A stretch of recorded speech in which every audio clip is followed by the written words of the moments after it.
saying is when they take the money away from Gucci, we have to make it okay. Like I said, T.I. has 7 figures he earns every year. He can go buy this. Like somebody feel like they worked mad hard to get that Gucci headband, to get that Gucci watch, to get them Gucci sneakers. Those are the people that we're trying to get the message across to. Right. The people who spent money they maybe shouldn't have spent in the store. Yes. Those are people because they're like, you know what, I worked for this. Like the girl. So how you gonna tell me? That girl. Yeah, she probably for that. She probably looking at you like, I worked hard. I worked hard for this. Yeah. Y'all gonna, you know what I'm saying? So that's what I'm saying. Sometimes you gotta get a spokesperson that's more relatable to speak about economics. I don't think. But that's the problem, though. I don't think that we should be diminishing his status because T.I. I'm not diminishing his status. Why can't T.I. be that spokesperson? Because he has relatability. Can I say he has a whole organization called Us or Else, where it's helping mass incarceration, where it's helping the lower income communities. He is that. I mean, just because he made listen, he was my boss. He's trying to. Like that's his passion. I respect that point, but what Shabazz is saying is like, people will look at what T.I. said and like, well, you got mad money, so you could definitely. Okay, so what's wrong with the organization then? It's just like when 444 came out, right? And Jay-Z was rapping about, you know, how he shouldn't have cheated. I didn't like that album. Hold on, wait, that's what I'm saying. That's what I'm trying to point the two together. Some people looked at Jay-Z as like, well, you older. You know, I'm not really trying to hear that. You trying to be faithful to your wife. You trying to have black-owned businesses. You saying I can't hold money to my ear. To a younger person, they're not gonna, you know, interpret that because it's just like, what are you talking about? If I put money to my ear right now, a girl is gonna see it, my ops is gonna see it, and they're gonna be like, yo, I'm trying to be like him. Yeah. The message gets disconnected. So what he's trying to say with T.I., him saying what he said, we're not saying that he shouldn't be the spokesperson. It's just that the people that need to hear what he's trying to say are not gonna relate to it because it's just like, well, T.I. could wipe his ass with that money. Me personally, that I'm grinding or I'm doing what I have to do, I don't need to hear that right now. And I think that's why people love Cardi B because she's always talked to you in the beginning when she first started. She was always talking about her struggle, and that's what people love her today because they relate to her. Right. And I think that's important. People being in place. Right. And I think that's important. You have to make it more relatable, and like he said with the whole, is a disconnect. Like when Jay-Z talking about bought a painting for $1 million. 2 years later, that shit worth $3 million. I mean, cool, dude, but I don't got $1 million to spend on the painting. And I don't even like paintings. Yeah, anyway. Tickets. Right. People, the same way people trying to buy Gucci, they spending Gucci money to buy your tickets. That's true. You know what I'm saying? So it's like, don't get it twisted. These people are still, in a way, pushing some things that are. The whole economic change that Tupac is speaking to, you got to change the things that we value too. Just because I didn't spend $1,200 on Gucci sneakers, I spent $1,200 on the run tickets. I mean, if I ain't got the $1,200 I should be dishing out, I'm still wrong. Okay, so now speaking about Tupac and the song changes, right? So what other things does he allude to in terms of that we need to change? Like what other problems does? I mean, like I said, mass incarceration. That's a huge, huge issue in our community. Just recently, the Brooklyn, the prison in Brooklyn where the heat went out, the power went out. It's freezing. Like freezing, and they're out there with during the vortex. So you got Yandy Smith from Love and Hip Hop. Like I say, you know, if you have that platform, use it. And she took, you know what I mean? Yeah. But the thing is, like I said, these times change. Like we need these people to do that. Just because they had a past where I told you to hold a stack before, now if I change, then I've changed, and this is why I'm saying. Like I understand that this is what you're feeling because that's what I felt. But I'm saying take that away. So you got Yandy taking the crowd. How can we? That's the thing. That's the thing. One of the things that Tupac also said in the song was how there's a war against drugs, but not a war against poverty. Right. That's something that's still happening today. It's false. It's falsified. It's the type of drugs that you get sent into jail for that determines like how long you're there based on your skin color. Right. And we know that. The war on drugs is linking the 13th Amendment is part of this. What it was that as time goes on, you have to modernize slavery. You have to keep it going in a way, and you have to be able to disguise it to the people so there's not as much of a public outrage.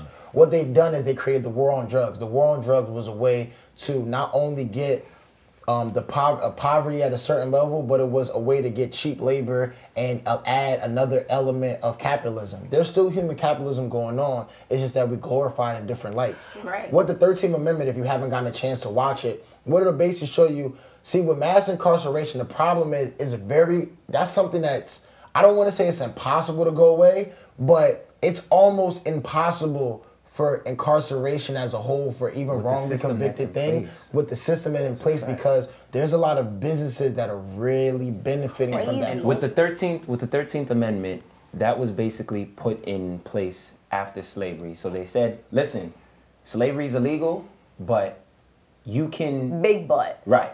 Big butt. But you have to make sure that this person, if this person commits a crime, then they can work for you, then they can do, you know... Whatever it is you so need then to they do. make the So criminals. now my thing is with the system that's in place, right? We talk about accountability, we talk about all these other things, but we also have to talk about a system that's in place. Right. When somebody goes to jail, what are they doing? Are they rehabilitating or are they punishing? It's not rehabilitating. That's the thing, and that's the problem. Yeah. The problem is they're punishing. Not everybody that's in prison goes to prison forever. They have to come out. The thing is, they try their hardest to make sure, the word is called recidivism. That means when you go out and you end up going back. Yeah. Those rates are so high, especially in the African American community, because they put so many, like, They bring Parole. someone they The put so many parole restrictions. system. So many restrictions. Exactly. You can't vote. You can't get certain jobs. So if I went to jail for selling drugs and I come out, I can't get a job. I can't vote. What am I gonna do to get money? I'm gonna sell drugs. I'm gonna get caught, and I'm gonna go right back. And a lot of people. Well, prisoners in general, I feel like, because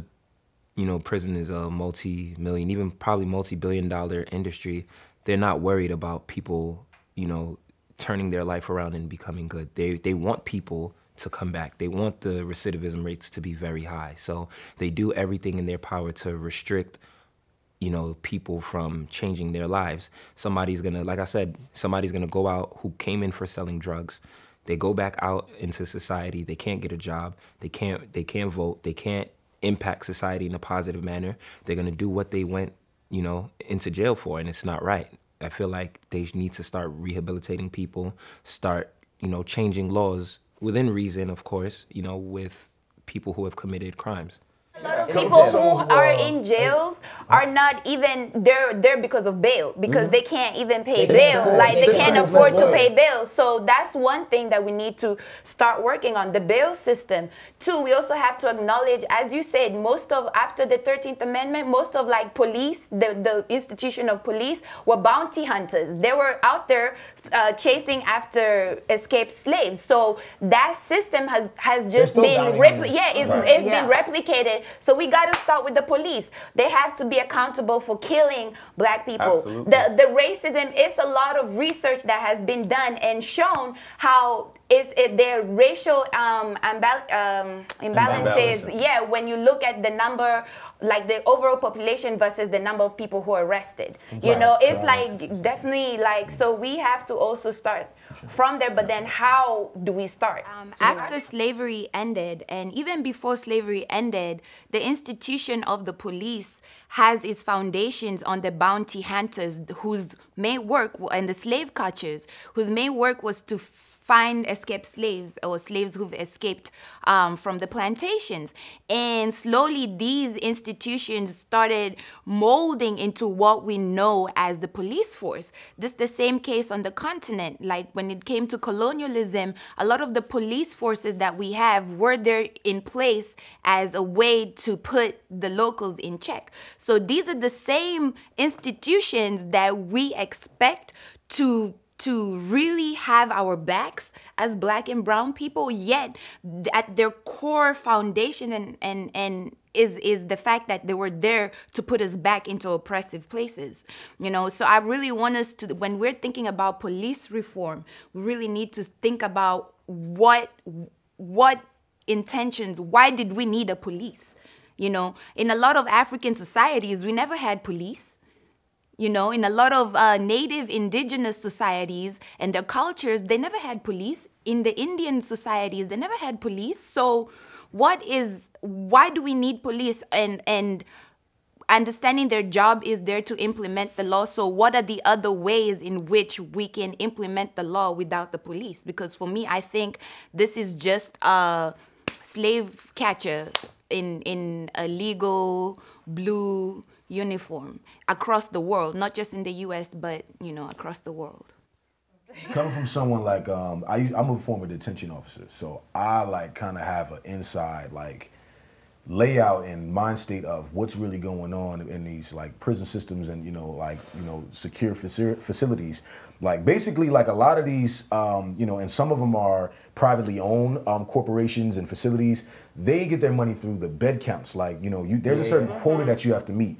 If you're housing detainees or inmates and it's 4,000 per building, each one of those beds is a certain thousands of dollars that is acquired. So every single inmate is making money for either I don't know if the state but the point of the matter is they have to house people. They have to fill it up. Yeah. You know what I'm saying? It's just right. Get them petty crimes. Yeah, get the petty crimes in. Get people on more than one charge. I think there's a lot of financial literacy that us as Black people need to take to get some of these things turned around in the society. We ourselves, we look to seek justice as let's fight back and do violent acts. I mean, look. The radical movement was, part of the 60s. We never to negate that. But it's time that we start standing up and saying, look, we need to educate ourselves. Yes. We need to fight back. No offense, the white way. You know what I mean? We need to make them lawsuits. We need to go to the court systems. We need to all band together. We did not spend our money here, not spend our money there. Right. We need to, stop looking at one another's hair and this, that, and the third and say, listen, we need to know our work. A lot of times the prison system is very privatized. It could be privately owned. There are some state, agencies and stuff like that, obviously. But a lot of times there are medium-level security prisons and detention centers that are privatized and are just straight for profit, going on bed count. A lot of times behind the scenes, you have inmates or residents or detainees that have there's a certain number and quota that that has to be met within that facility. Without it being met, the economic growth of the facility, of the governing agency that surrounds it, they don't profit. So they have to fill those beds. As soon as one goes in and come out, another one does the same. It's a constant cycle, rinse and repeat. So it's basically just filling up the pockets of people who can profit from them. That unnamed people at this point, that don't care about the brother from Brooklyn or the brother from East Orange or the brother from Compton that fell on his luck and has been in a government situation where he's now a number and he can't do anything about it. He can't afford, he can't afford a bond. He can't afford, attorneys. And now it's a rinse, wash, and repeat cycle. So pretty much it's all about money at the end of the day. We need to vote for better DAs because the prosecutors are also an issue. When they prosecute some of these cases, they're an issue. So we definitely have to vote. I cannot vote, but Americans definitely have to vote for better DAs as well. That I don't know who would actually have the power to do this. I think it actually spoke to us like in the last episode, but it kind of ties in. The biggest change that could be made, the biggest apology to slavery, the biggest apology to racism, and the person that, to me, I probably end up being like the greatest person in the world. Whoever can edit and update the Constitution to modern day. Yes. People forget that we're being governed by a document that was 200 years old? More than 200 years old. This is a 1700 document. The world today is much different than what we live in. Imagine if the Constitution and the amendments reflected the times that we lived in. It would say a lot of other things. But no one has found that to be a revelation that, wow, you know what, this law is from Abraham Lincoln, who's on the $5 bill. This is when he who himself had slaves. Right. This is from his time, and we're governed in 2019. Yeah. Like some of these forefathers, like they make jokes about it on Twitter.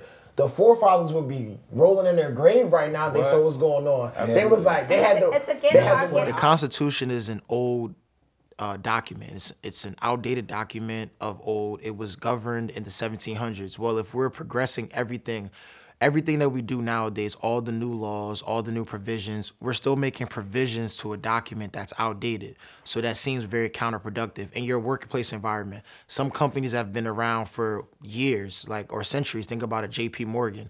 The rules that applied at JP Morgan in the early 1900s that had certain racial boundaries in there, they don't exist in 2019.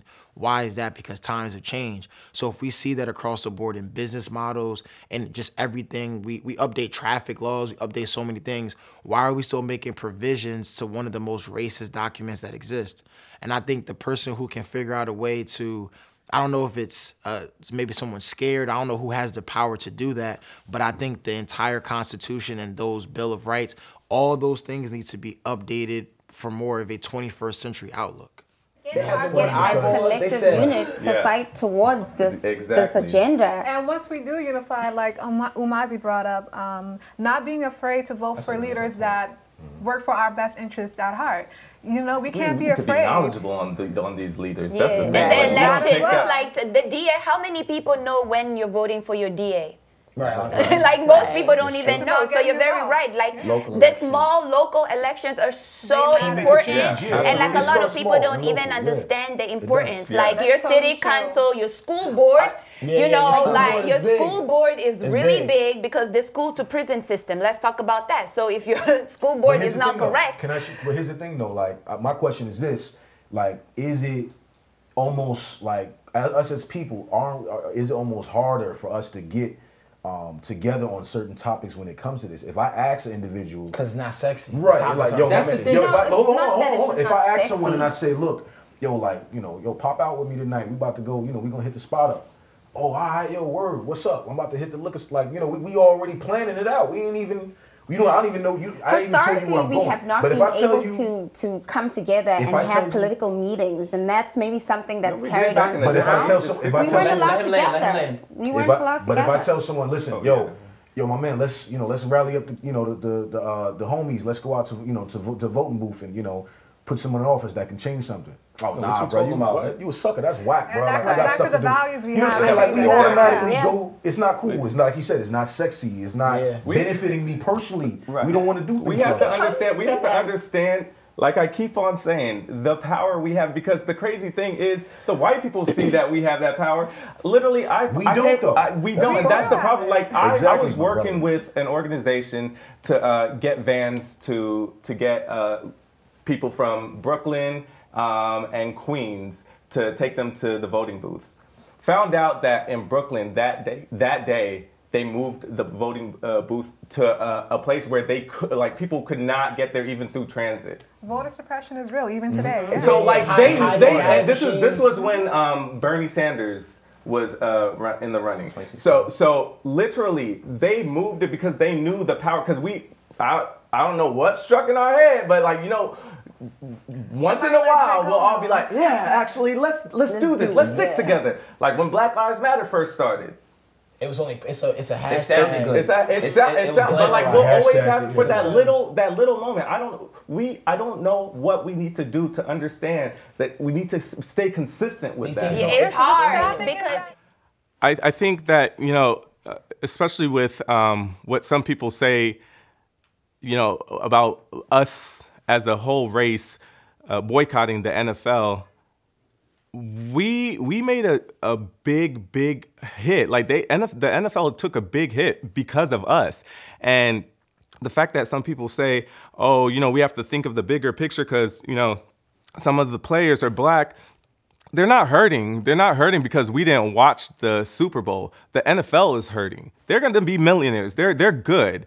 But we as a whole, we're now finally getting it into our head that if we do stick together, we can make a difference. We stood next to Colin Kaepernick. But then you still have these people who take it as a joke, and public figures, which is where a lot of the problem is, because they're hosting Super Bowl parties. They're having Beyonce, the one that you would think would stand strong. Jay-Z is the one who said he turned down a whole Super Bowl performance, but Beyonce's artists, the twins, sang the Star Spangled Banner. Gladys Knight sang, like, it starts with us. We have the power, and I am happy that we stuck together with the NFL boycott because it showed right there.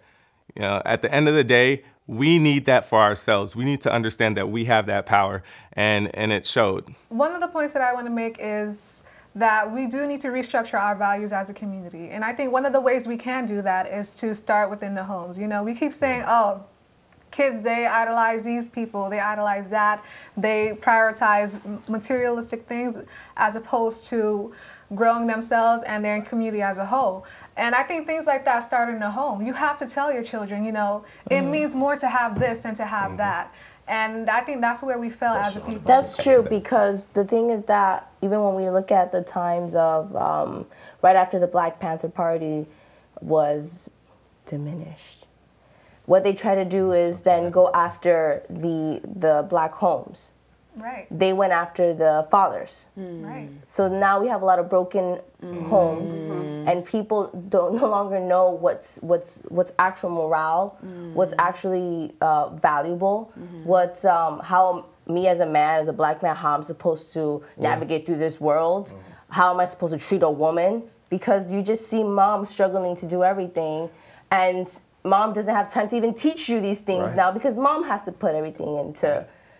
And it's really unfortunate that it's been so desensitized. Like the fact that Country Wayne had like 10 kids, like, and all of them in the picture, we laughing like, damn, how many baby mothers? Like, we're thinking about the wrong thing. You know what I mean? Like our mindset is just really, even the focus is just horrible, and we're looking for acceptance as well. To change, we're looking for acceptance from the wrong people. Like with policemen, when you got black policemen in there, and you know they out here is talking about, oh, and nigga this, nigga that, yeah, let's get them, because you're trying to get that acceptance from your white police, you know, buddy or whatever. And that's where, like, we have to understand we need acceptance from each other. We need it from my sisters, and I need it from my brothers.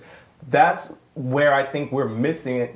And we had that in like the 60s, you know, the 50s, when the civil rights. But even beyond that, I think that a huge change that is necessary to propel us forward is a change in ourselves. And not necessarily getting compassion or acceptance from other people, but really for ourselves. And looking at those values and really asking ourselves the hard questions and then acting on those ideas and thoughts. It's like something comes out like every day, and then people lose their focus. It's like when you worrying about this, does something else come? But it's about like choosing something you're passionate about and like sticking with that.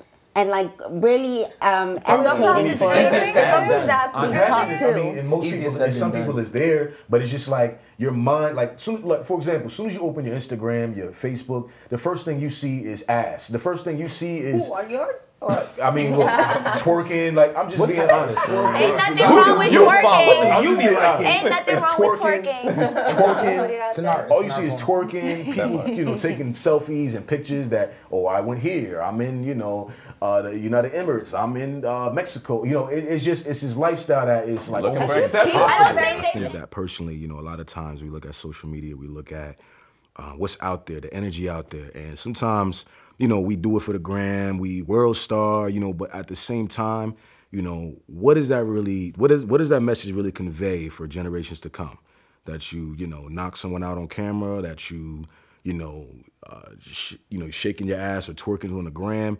Those things don't really resonate when it comes to pushing forward and moving forward for our people to grant things that we didn't have in the past. You know, there'll be a time where 2019 will be, you know, back in the day, and we'll be, you know, old, and our grandchildren will be speaking upon things that we wish would have come to pass had we, you know, been a part of that movement. But, you know, it just speaks upon knowing yourself, being true to yourself, and just giving yourself a platform, if you have it, to speak on things and do things, keyword do, things that can change the future for the better. We need to show the other side of the story. I don't think there's anything wrong with me. Another huge thing about that as well is like how we treat our bodies, what we allow into our bodies, things we eat, the substances that we take.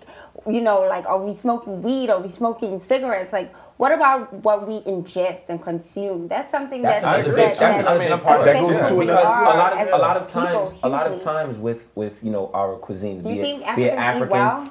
Not a lot, no. Because our foods have a lot of seasoning. Yes. Our food, if you look at it, a lot of our parents, and grandparents have high cholesterol, high blood pressure. But you gotta ask yourself. Sometimes you gotta ask yourself these questions. You want it to taste good, or you trying to really live that long? They always complain about this world, but you don't want to. But even the thing about when he says let's change the way we eat is because the main thing that a lot of us eat is like pork, right?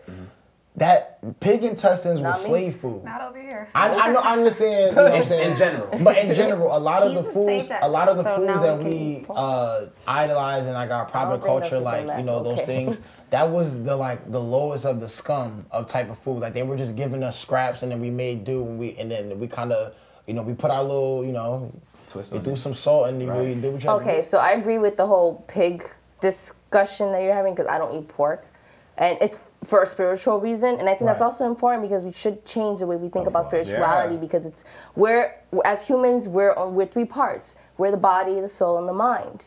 So if we want to function well, we got to think about how we're treating our souls as well.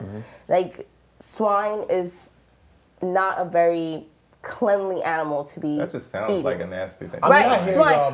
But the thing is that hold on. But the thing about it is that you just have to consider the energy that you're bringing into your body.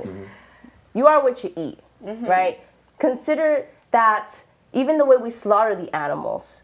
When you slaughter an animal and it's just without any humanity, that energy of that fear that animal had, it goes now you're eating it. Why did Tupac say we should change the way we eat? Well, for economic, like if we're talking about economics, I think it's important to think about the food industry and how it directly affects minorities and POCs and people of color and black people, everybody who's basically not white, because of where we live and what's available to us.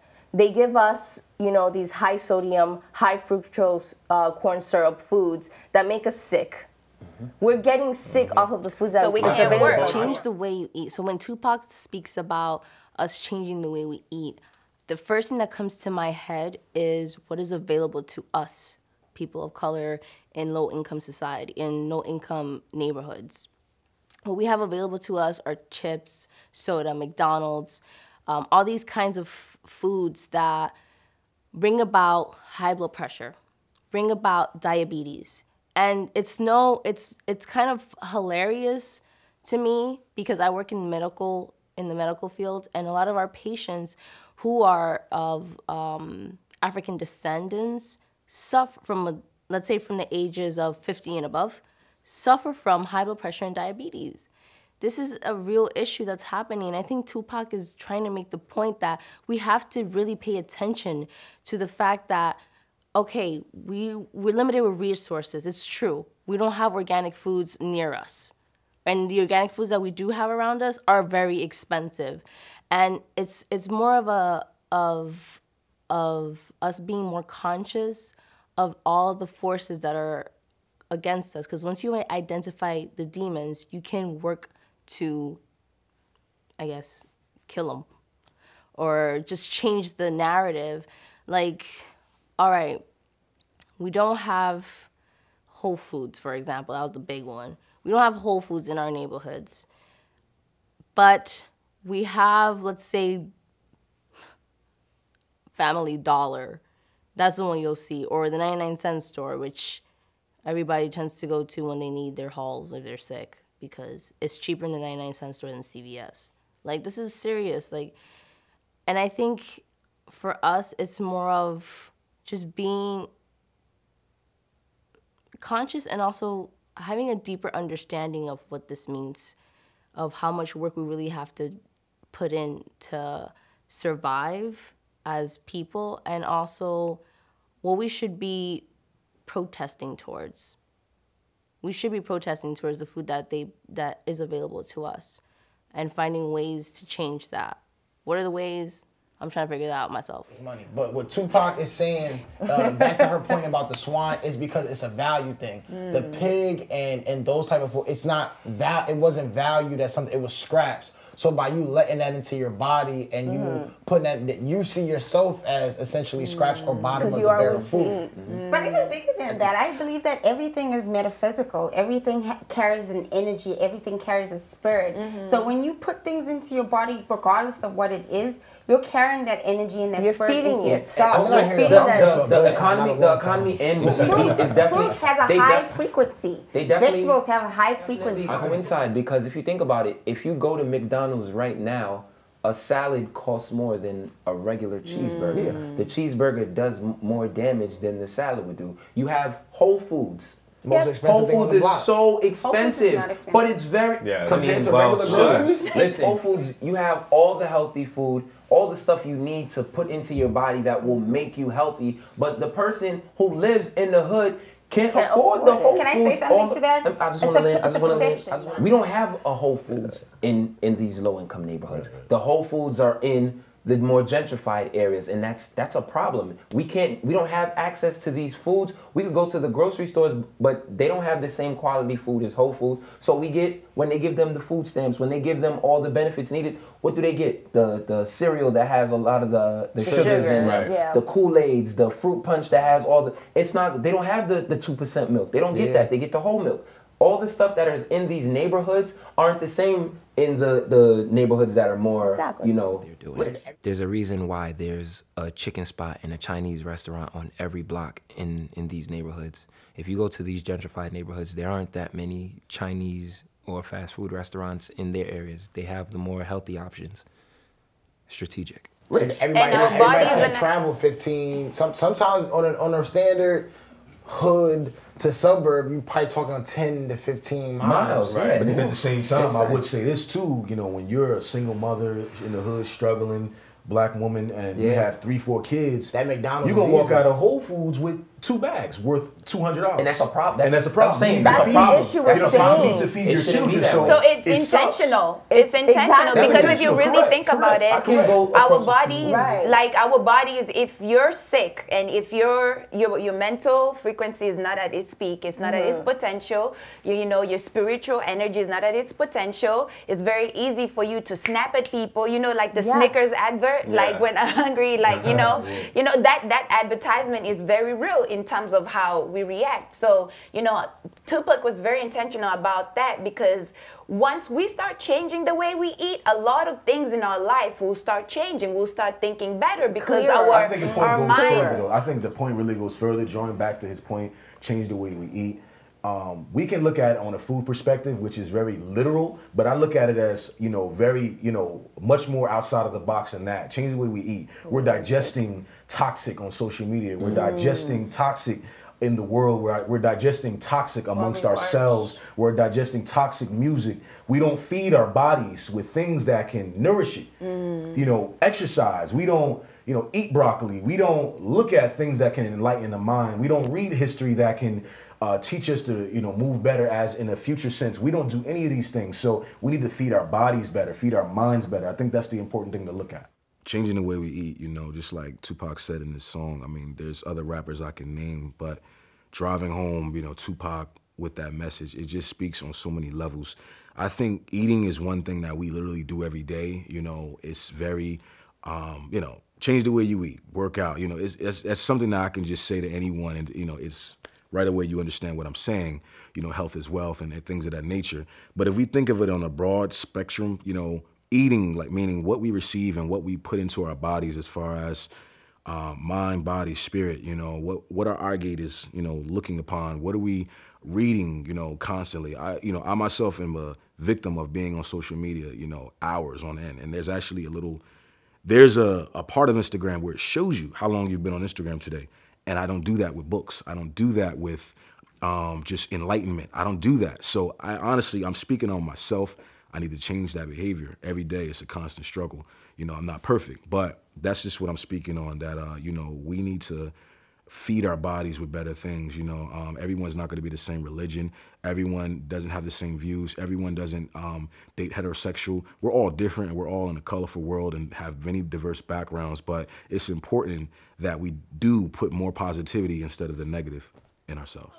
It's also perception, though, as well. Just going back to the whole Whole Foods thing. If people were knowledgeable and actually, like, step foot into a Whole Foods and try to do their shopping, you would see that the price difference is like a few cents higher. And if you're choosing, I'm going to Trader Joe's. The $30. It's like this. Give somebody, an effective shopper, give them $200, go in your neighborhood grocery store, give this person $200 and go into Whole Foods. Who gonna come up with more? Me. No. In Whole Foods? No. So hold on. But you know, the funny thing is, Key Foods is actually more expensive. Like we have a Key Foods. I live in Bushwick, and we have like a Key Foods. And when I go into the Key Foods, like the stuff is like $2-3 more expensive than Target. So I'm not talking about Target. I'm talking like on my neighborhood. We call it's like there's a lot of Tropical Sun supermarkets. That's like a traditional Northern Jersey, like Essex County type of supermarket. Like there's different forms of it, but like Tropical Sun, like a Western beef. If I go in there and spend $200 and cover all my food groups, I'm gonna come out there.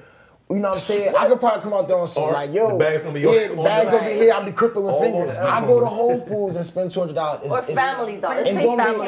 It's gonna be different because one, it's just a fact that organic stuff costs more than the things that is processed and those things. It might still, you can still get, not that you can't get healthy stuff, but like a jar of honey, a regular processed jar of honey might be, I don't know, let me ask you a question. $2.50. You just said at that Whole Foods that might be a $5 bottle, a jar or whatever. You just said that. Not you. You said you're gonna come out with 7-8 bags on $200. Because I know how to shop. But what do you? I know that you buying 100 bags of chips. That's why you got. And I know what to get there. That's reasonably priced. And I'll go somewhere else and I'll get whatever I need to get from there because I know it's cheaper over there. The perception I'm talking about the quality way more expensive. Yeah, we have to be That's not true. That's not true. We're talking about the quality though. The quality of the vegetables and everything at a Key Food, would you agree that it's the same as Whole Food? No. Why though? Why? That's the problem. That's the point. Because that's what we're doing to our community. If Whole Foods didn't believe that, then why would they put Whole Foods where they put them at? Where do you see Whole Foods at? And that can tell you exactly the point. Because it wasn't. That's what it is. But it's a gentrified. That 125 strip, it might as well be. It's gentrified. But it's about perception and the knowledge. I think on the spectrum, and if you know how to shop, if you're a savvy shopper, Whole Foods doesn't necessarily have to be an expensive trip to the grocery store. There are things that you can walk into Whole Foods and get and are a benefit to you. I think you got to think about the benefit of it as well. It's worth the extra 50 cents or the extra $1 because it's better for you. Because that bowl that you're paying at Whole Foods then comes back to you, or if you're not paying that bowl, it'll come back to you when you're paying your doctor's bowl. So in that sense, Whole Foods is a lot cheaper than the deli. So in conclusion, I would love to see us come together and actually stay consistent, like we said. Do the things that will propel us forward so that we can be successful and redefine success. It's going to take some time, but I think that if we all are on the same page, we can do it. Most definitely. Good job.